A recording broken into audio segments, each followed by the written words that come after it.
você do Mecânico Online, tudo bem? Hoje uma oportunidade para a gente voltar a falar sobre veículos elétricos aqui no lançamento da BYD. Eu estou com o Adalberto Maluf. Adalberto, veículos elétricos no Brasil, uma realidade, um futuro, ou o que é que a gente pode esperar que vai acontecer? Olá, Tarcísio, obrigado pela oportunidade de estar aqui com todos os ouvintes, telespectadores. A eletromobilidade é uma realidade no mundo, né? É um processo sem volta. A gente vê o crescimento na venda a nível mundial, então o mundo saiu de 4% para 9%, esse ano vai passar de 20% na venda de veículos elétricos.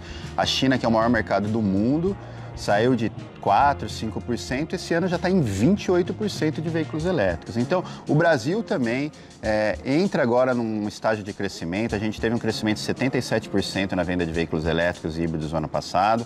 Esse primeiro trimestre também um aumento significativo, né, de 140%. Já está falando de 2,5% do mercado brasileiro já foram veículos híbridos e elétricos. Ao mesmo tempo, a gente tem um aumento do preço da gasolina, dos combustíveis fósseis, né, o próprio aumento dos carros a combustão, em função do desequilíbrio das cadeias globais. Já o veículo elétrico, por outro lado, o preço está diminuindo, né? A gente está aumentando a escala de produção, fabricando cada vez mais baterias. Então é um processo sem volta, que se transforma não só o veículo elétrico, autônomo, conectado, nessas novas tecnologias que de alguma maneira todos os consumidores gostariam de ter nos seus veículos, como o setor elétrico também passa por essa grande mudança. A gente observa a nível mundial uma política de incentivos para os veículos elétricos. O que é que a gente pode esperar a nível de Brasil? Infelizmente o Brasil não tem ainda uma política nacional da eletromobilidade, como o resto do mundo tem.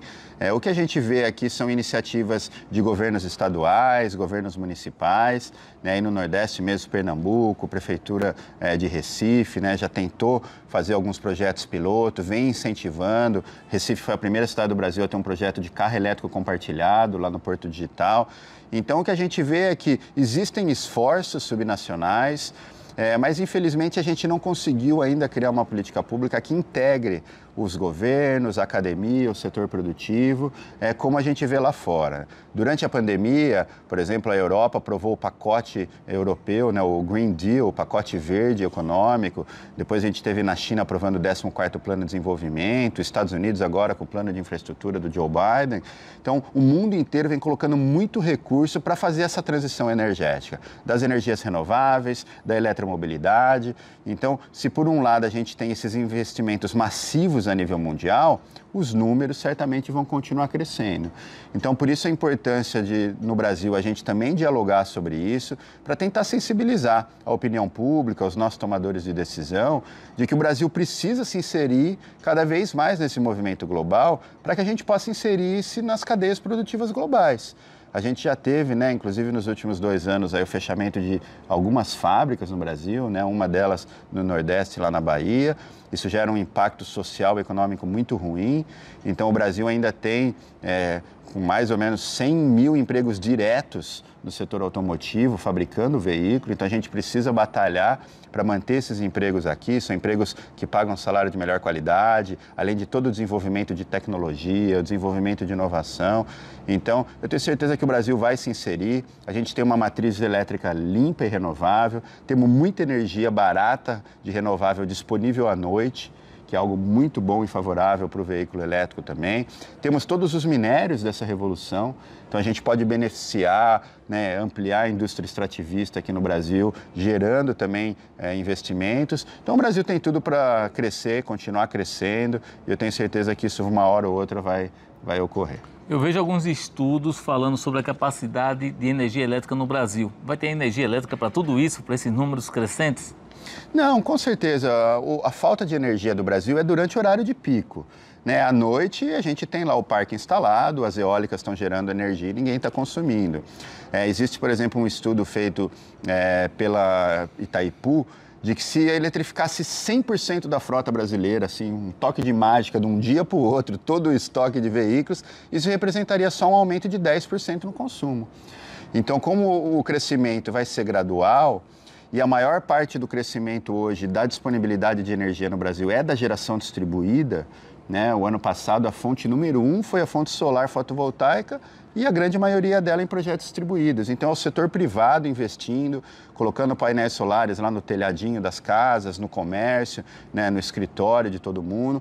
Em especial no Nordeste brasileiro, a gente tem uma irradiação solar incrível, né, tem um potencial muito grande de continuar crescendo todo esse ecossistema de inovação, que a gente vai cada vez mais sair do veículo, então a gente sai do veículo elétrico, vai para a infraestrutura da casa, infraestrutura de recarga, essa casa inteligente, mais conectada, a rede, né, que no horário que tem energia mais barata, você abastece o carro, a hora que a energia está cara, o carro abastece a sua casa. Então, a gente está falando de um ecossistema de inovação muito grande, muitos empregos, muitas inovações, aplicativos e novas soluções virão desse ecossistema.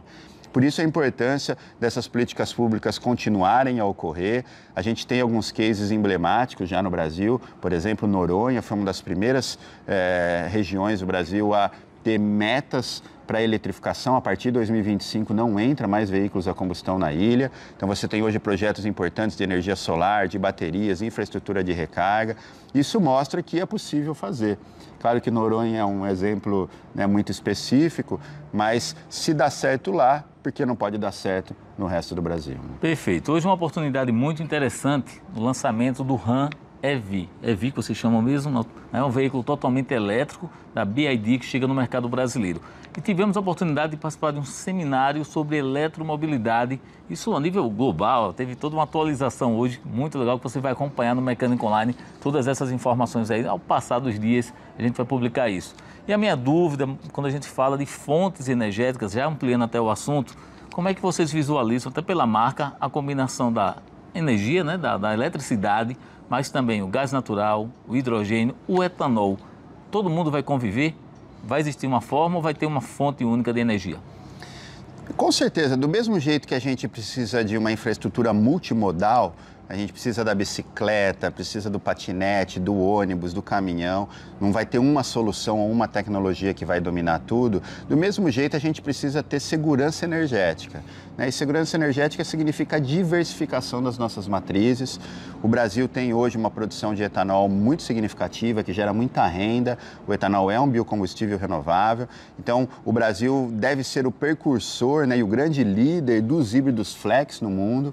Então, esse parque produtivo instalado no Brasil, provavelmente ele vai fazer primeiro essa transição para o veículo híbrido flex. Hoje o etanol representa só 19% do consumo de combustível líquido, né? Muito pouco ainda. Então, a gente quer ampliar o uso do etanol, mas ao mesmo tempo a eletromobilidade soma nesse processo, né? A mobilidade elétrica ela é 6 vezes mais eficiente do que um motor a combustão. Então, do ponto de vista econômico, né, a hora que a conta começar a fechar, porque hoje a gente está falando de veículo elétrico muito mais para ônibus, para caminhão, veículos de luxo ainda, né? O nosso próprio sedã lançado hoje aqui é um veículo com 500 km de autonomia, né? As principais tecnologias embarcadas que podem existir. Então, obviamente, ele é um veículo ainda um pouco mais caro, né? Ali situado no mercado de luxo, mas com o passar do tempo, o aumento da escala, a gente vai também trazendo os novos modelos um pouco mais acessíveis, ampliando a atuação e a possibilidade das pessoas terem veículo elétrico. Então, assim como a gente viu os números da China, né? A China saiu de 4 para 14 e foi para 28% de elétrico. Nenhuma projeção chegava nem perto de achar que esse número seria realidade agora. Mas o que a China percebeu é que para reduzir a poluição local, reduzir a dependência do combustível fóssil que é importado, né? A grande maioria é importado da China, e criar a indústria do futuro, ela deveria criar incentivos e toda uma estrutura. E fez os incentivos e os resultados estão aí. Tanto é que a BYD é hoje, né, está entre as duas maiores fabricantes de veículos elétricos, junto com a Tesla. Eu tenho certeza que há poucos anos atrás, se alguém falasse que uma montadora chinesa seria líder de tecnologia num setor tão competitivo, mas será, né?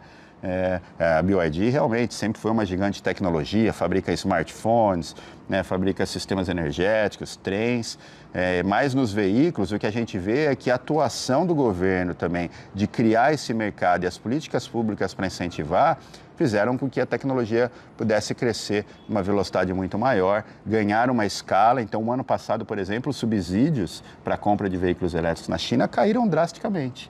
e as vendas mesmo assim continuaram a crescer, né? O que mostra que a tecnologia já chegou no seu ponto de maturação econômica. Hoje a conta fecha, tem um veículo elétrico para quem roda um pouco mais de quilometragem todos os dias.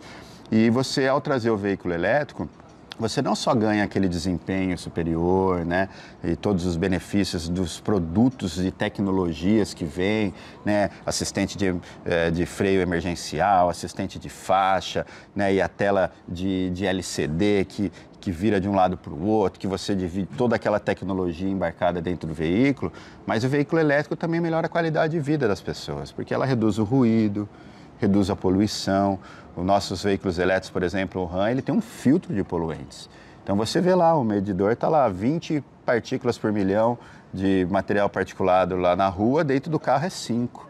Né? Então ele purifica o ar. Então essa qualidade de vida que a gente busca cada vez mais, ela virá junto com a eletromobilidade, no sentido de gerar cada vez mais oportunidades para todos. Perfeito. Aqui no Mecânico Online você tem a oportunidade de acessar uma área de cursos, onde a gente fala sobre veículos elétricos e híbridos, um material muito interessante. Acesse cursosmecanicoonline.com.br para conhecer e entender um pouquinho mais dessas tecnologias aqui que o Adalberto já adiantou para a gente. Para finalizar, a gente vai falar de um recurso que eu vi que chega como novidade nesse veículo de vocês aqui no RAM, um sedã totalmente elétrico da BYD aqui no Brasil.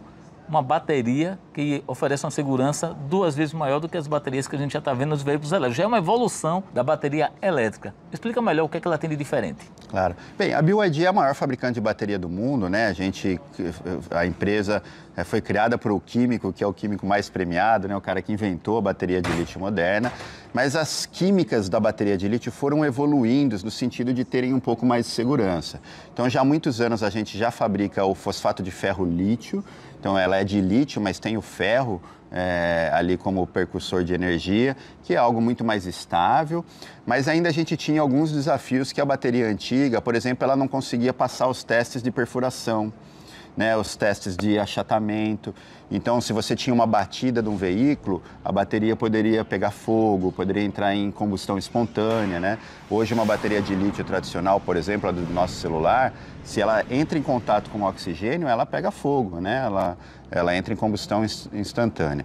Então, o que a gente fez? Essa nova bateria, que chama Blade, ela realmente veio para revolucionar o setor. Então, a gente está falando de uma bateria que reduz em mais ou menos 40% o espaço, 30% o custo e aumenta 50% de densidade energética. Então, a gente tirou todo o pacote de bateria e deixou somente a célula.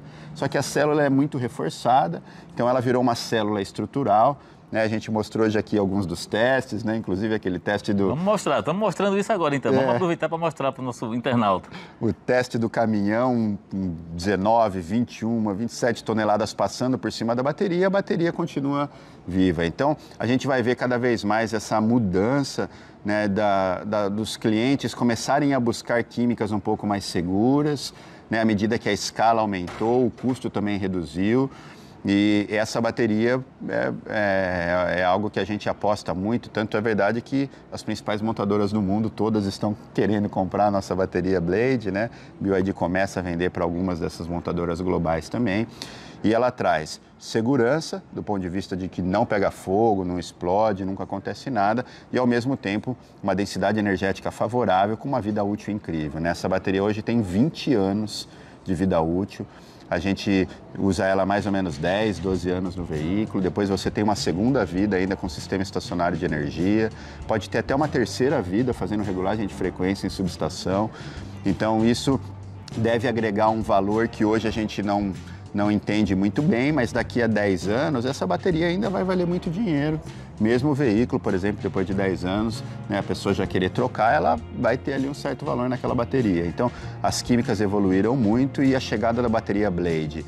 No RAM, o RAM é o nosso sedã elétrico mais vendido da empresa, né, a nível mundial. Foram 140 mil unidades vendidas.